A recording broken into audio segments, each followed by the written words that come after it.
6 মাসে জামাত ইসলাম এনসিপি সরকারকে কোনো একটা কাজে সহযোগিতা করেছে? প্রত্যেকটা কাজে তারা ভেটো দিয়েছে। আসলে কি তাই, মানে এই চাঁদাবাজি আপনারা নিয়ন্ত্রণ করতে পারছেন না, সেটার জন্য জনগণ ভোগান্তির শিকার হচ্ছে? বাড়তি দামে আমাকে সবজি কিনতে হবে, তেল কিনতে হবে। আচ্ছা দেখেন, সিন্ডিকেটের হাত বদল হয়েছে এই কথা তিনি বললেন। এখন আমরা তো আসলে সরকারি দলের কারো কারো নামে অভিযোগ অনুযোগ শুনতেছি। এমন না যে বিরোধী দলে যারা আসছে তারা ফেরেস্তা, তাদের নামে কোনো অভিযোগ নাই। জামাতের অসংখ্য নেতাদের বিরুদ্ধে, শিবিরের নেতাদের বিরুদ্ধে আমরা গণমাধ্যমে প্রায়ই সংবাদ দেখছি, অভিযোগ দেখছি।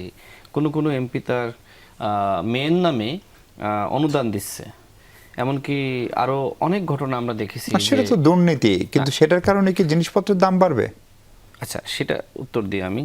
তো সিন্ডিকেটের কথা তিনি বলছিলেন যে আসলে এগুলো আসলে বাংলাদেশে একটি সার্বজনীন সমস্যা আছে, এবং এটি ইন্টারিম সরকারের সময়ও তারা আসলে এই সিন্ডিকেট আসলে কারা চালায় বিভিন্ন সেক্টরে তারা বের করতে পারে নাই।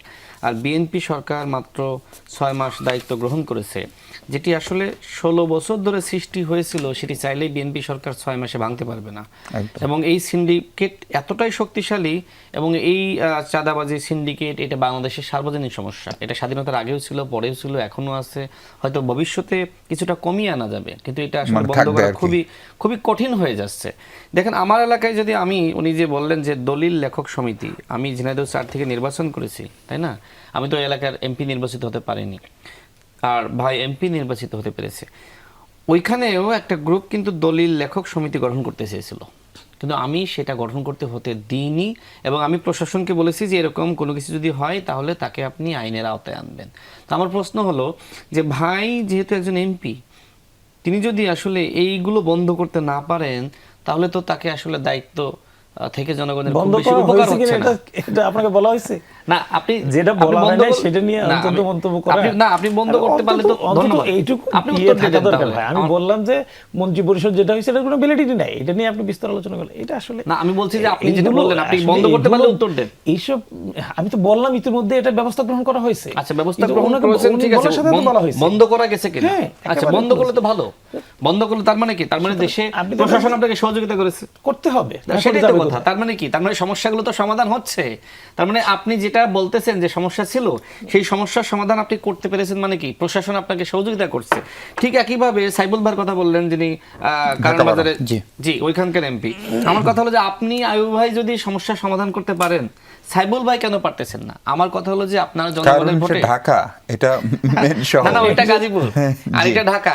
ঢাকা এবং গাজীপুরের মধ্যে খুব বেশি পার্থক্য নাই। আমার কথা হলো যে আপনি সরকারি দলের এমপি হন, অর্থাৎ বিএনপির হন, আর আপনি জামাতের হন বা এনসিপির হন, প্রশাসন আপনাকে সহযোগিতা করতে বাধ্য, এবং ওই এলাকার দুর্নীতি, অন্যায়, অপরাধ বন্ধ করা আপনার দায়িত্বের মধ্যে পড়ে, আপনার এখতিয়ারের মধ্যে পড়ে।